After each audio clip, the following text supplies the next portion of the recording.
Salut les amis, bienvenue au jardin des bons pères de famille. Pourquoi bons pères de famille? Parce qu'on a l'espoir et la motivation de faire un beau jardin, de la bonne nourriture, des bons légumes pour nourrir sa famille et ses amis.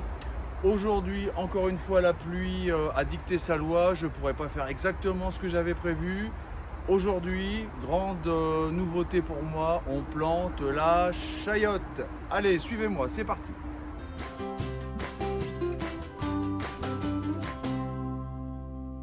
Mais avant toute chose, je voulais vraiment vous remercier. On est presque 700 sur la chaîne. Vous m'avez beaucoup encouragé, soutenu. Ça fait très plaisir. N'hésitez pas à continuer d'échanger avec moi. C'est vraiment pour ça aussi que j'ai créé cette chaîne. L'envie voilà, de communiquer, ma passion, mon petit bonheur. Et puis apprendre. Allez, on continue. Alors pour ce faire aujourd'hui, qu'est-ce qu'on va utiliser? On va utiliser pour mettre au fond du trou un peu de consoude, un peu d'ortie qu'on va réduire en morceaux. Tac. Et puis un peu de granulé, voilà, parce qu'il va falloir nourrir la bête. Donc on fait ça tout de suite ensemble.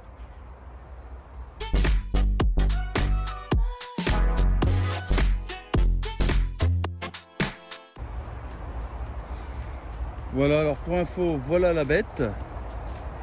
Donc on voit qu'elle fait pas mal de tiges là maintenant, depuis peu, j'en vois 1, 2, 3, 4. Donc on la plante. Je pense que c'est vraiment le bon moment. Regardez un petit peu les réseaux de racines qui sortent du pot. C'est assez conséquent, hein.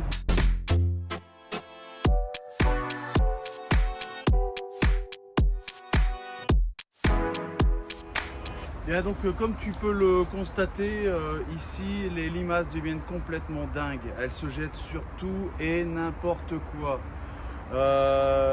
Tu comprends pourquoi j'hésite maintenant à planter mes semis difficilement acquis.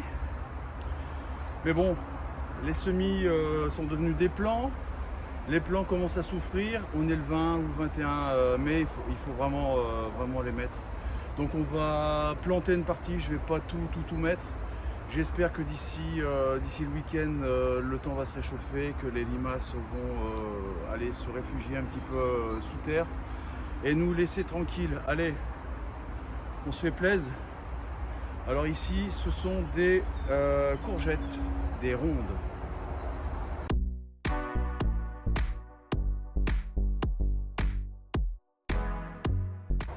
Allez, maintenant on continue avec quelques plants de tomates qui vraiment ne peuvent plus attendre. Et des courges, je pense, des courges spaghetti issues de graines de l'année dernière. On va voir ce que ça donne.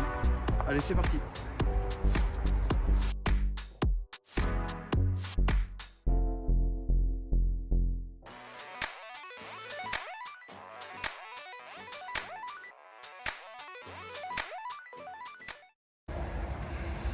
Voilà, dans chaque trou, on a mis de l'ortie et de la consoude. Il ne reste plus qu'à reboucher tout ça et on passe aux courges spaghetti. Donc les amis, voilà la première salve de plantation. Donc on a mis 10 pieds de... Oh non, 8 pieds, pardon. 1, 2, 3, 4, 8 pieds de tomates. Comme tu peux voir, les fleurs, la capucine, tout ça sort en fin de terre, ça fait plaisir. La vigne, qui avait l'air très faible, sort un petit peu aussi de terre. Ici, on a mis des plants pour lesquels j'ai pas trop d'espoir. Parce que ce sont des graines issues d'un fruit de l'année dernière. Donc là, on a planté 1, 2, 3, voilà. Et ensuite, toutes les courgettes.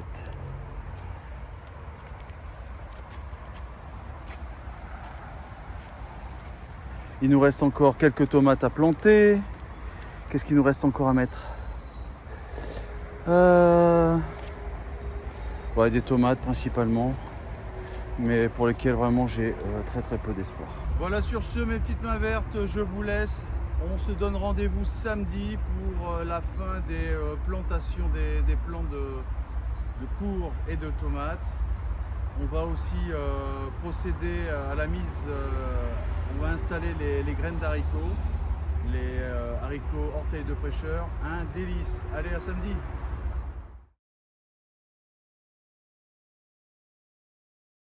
Sinon en aparté les amis, regardez ce qu'il me reste. Est-ce qu'on fait une expérience? Est-ce qu'on plante ça un peu partout, n'importe où? Dans le jardin, là où il y a une petite place? Qu'est-ce qu'on a à perdre?